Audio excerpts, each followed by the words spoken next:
There are educated men and women who oversee the American political scene with a different and infinitely more educated mind than most. The ones who eschew the traditional knee-jerk and seek to find more depth in questions, answers, and bypass the rhetoric. Our next guest has been doing that for many years as a respected columnist, economist, and author. Now senior fellow at the Hoover Institution and author of the just-released book, Wealth, Poverty, and Politics, an International Perspective, Thomas Sowell. Thomas, I want to thank you so much for being here. It is a pleasure to finally get a chance to speak with you. And because you are such an expert and so well known in politics, I have to begin with what we are currently undergoing at this moment. Donald Trump is the guy who is running the political words at this moment in the media. Everybody talks about him. We keep hearing that Americans are angry. They're angry and tired of lying politicians, career politicians, fast buck con artist politicians. Is it fair to say that the American politicians made Donald Trump, and they're simply just living in a world and getting the backlash from the public that they deserve?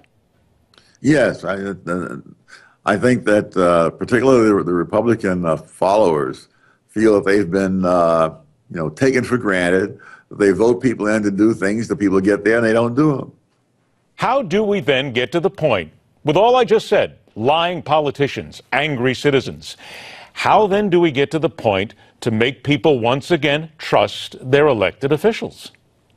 Well, I think that you've got to first make the officials themselves trustworthy. But unfortunately, the public itself is to blame. I think too many people regard politics as some sort of almost as some kind of recreation. People are happy because Donald Trump makes them feel good.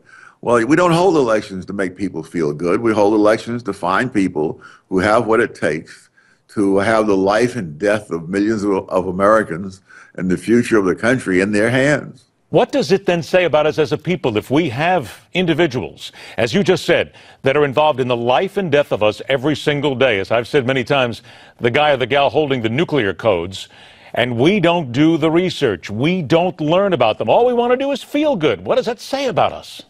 It says that we may not have what it takes to survive. Survive how? You mean as a nation or as parties? No, as a nation, and to some extent physically survive as individuals. I don't think it is out of the question that there are people alive today who may within their lifetime wake up some morning and find some major American city lying in radioactive ruins. Then if we're driving ourselves to that point, is it possible? It's got to be possible, then I've got to believe, and there's some optimism here, that we can turn this around, because what you're talking about is the end of the United States. People have been saying it can't last forever in the first place. Something's got to change, but we want to keep this around, but it seems impossible.